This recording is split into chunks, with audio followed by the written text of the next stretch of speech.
What makes someone a monster? What makes someone evil? Well, those are questions for another day. But for today, we're going to be delving into the concept of evil, and we're going to be delving into the most evil characters in all of fiction. From scheming politicians to cosmic horrors that transcend human understanding, today we're diving deep into the darkest corners of fiction to rank the top 10 most evil characters of all time. But first, let's just give out a quick honorable mentions list. Homelander.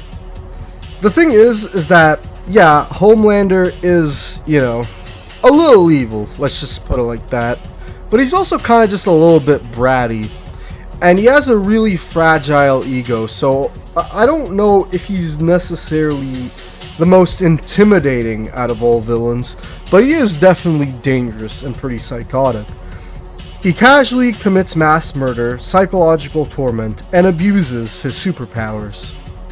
Light Yagami. Probably someone that a lot of people were expecting to be on this list. What starts as a warped sense of justice quickly descends into a totalitarian god complex delusion. Light kills thousands with his death note. And while in his mind it seems like he's doing good, we all know how infamous Light is for his crimes. The Joker. The Joker is quite the funny character. He laughs relentlessly at the goofy and often sinister crimes that he commits. Jokers like Mark Hamill's or Jack Nicholson's are more comic book accurate and sinister, while also being pretty goofy and funny. Heath Ledger's Joker is probably the best performance of all time for a villain. And, the recent Joker that Joaquin Phoenix, presented was also a pretty good, interesting tale into, society. Hannibal Lecter is also another honorable mention that I can mention. He is a cunning and psychologically terrifying cannibal. And he does some pretty horrible stuff. Let's just put it like that. Johann Liebert from Monster is a chilling manipulator who proves that sometimes the scariest villains are not even monsters or demons, but human beings themselves. In fact, I'm pretty sure he's meant to represent the Antichrist too. Bill Cipher. I actually almost forgot to mention Bill Cipher here, but yeah, he's essentially the king of weird. He is quite evil, and he does some interesting things to Gravity Falls as he spreads chaos and terror across the land, and he's literally the Illuminati, so there we go. The final honorable mention that I can mention is Fang Yuan. Fang Yuan is the definition of ruthless ambition. Reborn across countless timelines, he repeatedly slaughters enemies, betrays allies, and manipulates entire clans, all in the name of one thing: achieving ultimate immortality. And honestly, he deserves his own tier because I would honestly argue that he is number 11 on this list. But unfortunately, things get much worse. Number 10. Anton Chigurh. Anton Chigurh is a professional psychopath from Cormac McCarthy's novel No Country for Old Men. You see, Anton isn't driven by hate, lust for power, or even ideology. He represents the concept of inevitability itself. He is death personified. His coin-flip philosophy strips life of meaning, reducing existence to chance. The thing is with Anton Chigurh is that he is the true psychopath. And studies have shown that he is the most accurate one too. He goes around mercilessly killing people, if fate allows. Unfortunately though, he is only number 10 because things get much worse. Number 9. Emperor Palpatine. Of course, the Sith Lord himself, behind the rise of the Galactic Empire. Palpatine is evil distilled into political genius. He orchestrates galactic war, manipulates both sides of the Clone Wars, and executes the near total extermination of the Jedi. His ambition is to rule over the galaxy. He seeks domination over everyone. Palpatine's most infamous act is obviously the Death Star, which annihilated billions of lives. He is an evil, ruthless dictator. I mean, just look at him. He is the true menace of the Star Wars universe. But there are worse. Number 8. Sauron, the Dark Lord of Middle-earth. Sauron is less of a man than a manifestation of domination itself. Originally a Maya spirit, he fell into corruption and became obsessed with bending all free will under his control. Through the One Ring, he enslaved kingdoms, toppled civilizations, and spread chaos and darkness across the land.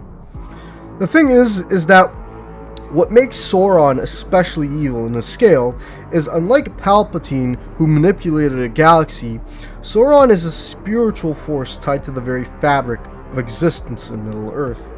His presence corrupts, his armies burn, and his will seeks to erase freedom entirely. He is the definition of tyranny. He is really evil. However, despite the fact that Sauron is literally considered the most evil villain of all time, there are actually characters that have done worse acts. Number 7. Pinhead. Pinhead is the Hell Priest. Now, Pinhead himself isn't like too bad of a character. He doesn't do anything that crazy. But the thing is with Pinhead is that in some regards, some of the things he does are worse than anyone before him. You see, Pinhead is a trans-dimensional demon from the series Hellraiser who acts as the leader of a demonic order, offering his victims a horrifying mixture of pleasure and pain that lasts forever. See, once you open the Lament configuration, you're doomed to an eternity in hell that erases your identity, leaves you suffering, and erases the lines between pain and pleasure. The true horrors of Pinhead lies in his philosophy. To him, torture isn't punishment, it's art. The thing is, though, is that despite the fact that Pinhead looks like this, and despite the fact that Pinhead literally allows torture into his philosophy, Pinhead isn't the worst, because at the end of the day, he's doing this because it's just who he is. It's his job. He is simply the gate to hell. He himself isn't doing the evil, he's allowing it. Which is pretty bad, but it gets worse. Number 6. Griffith. Griffith from Berserk began as a charismatic leader of the Band of the Hawk. He was admired by thousands. He had a lot of ambition, and when faced with ruin, he chose to sacrifice his loyal comrades to the demonic god hand in the Eclipse. Their brutal deaths birthed him anew as Femto, a demonic figure who embodies betrayal itself. Why did he betray everyone? Well, for power, and for revenge. For Guts leaving his group and making him vulnerable as a person. Griffith's evil is so vile because it's personal. He didn't just slaughter strangers, he offered up the very men and women who trusted him, fought for him, and would have died for him. The sacrifice wasn't for survival, it was for power.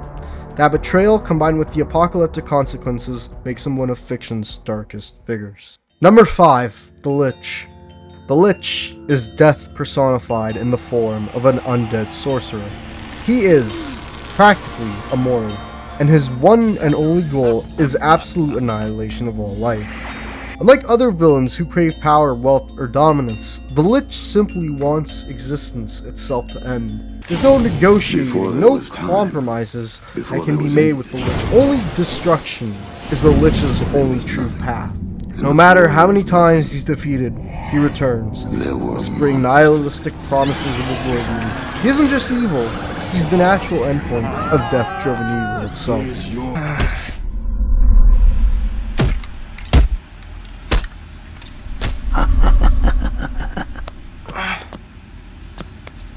You are alone, child.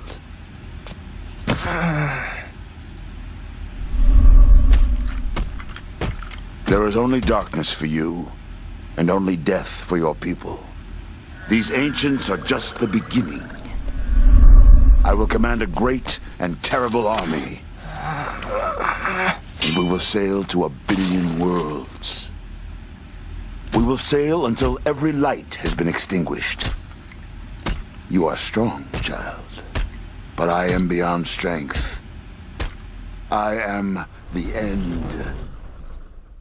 Number 4. The Scarlet King.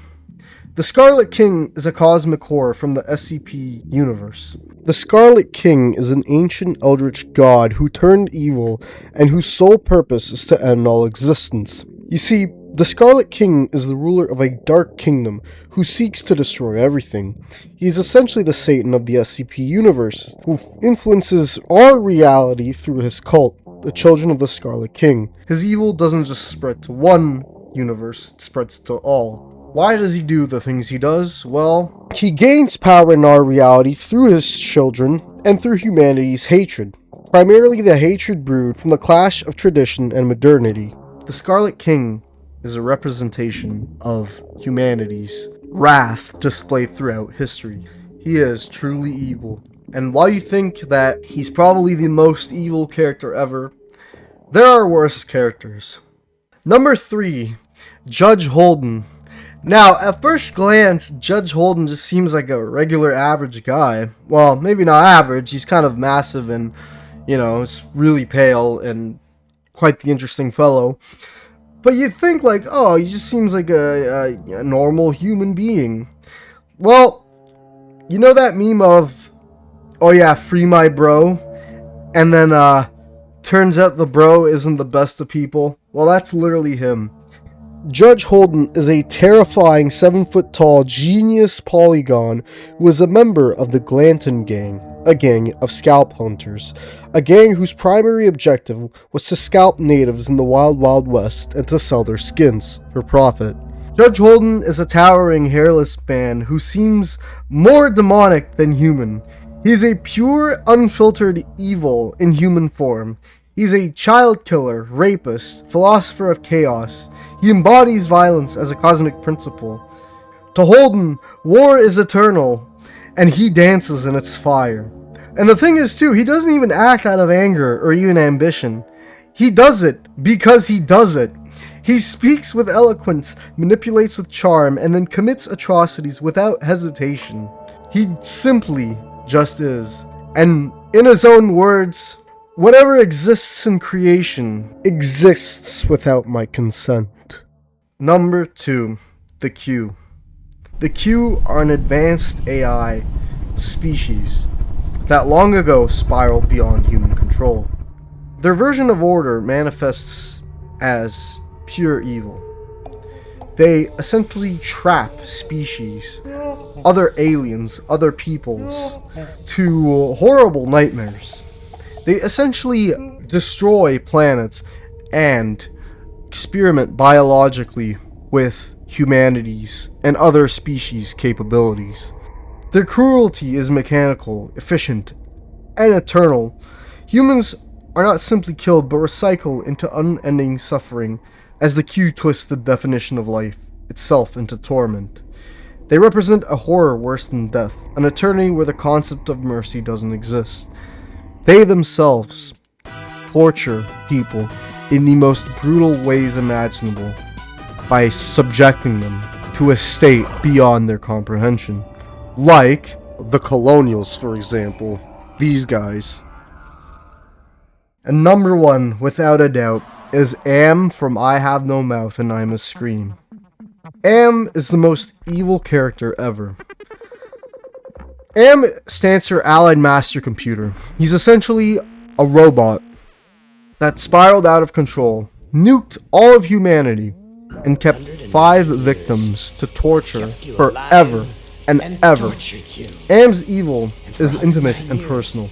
Am despises humanity in every fiber of his being. He warps their bodies, destroys their minds, and traps them in endless cycles of suffering, all because of that. He is the embodiment of hatred without purpose, cruelty without end. Later in the story, the 5 main characters all go towards these ice caves in the Arctic in search of possible food.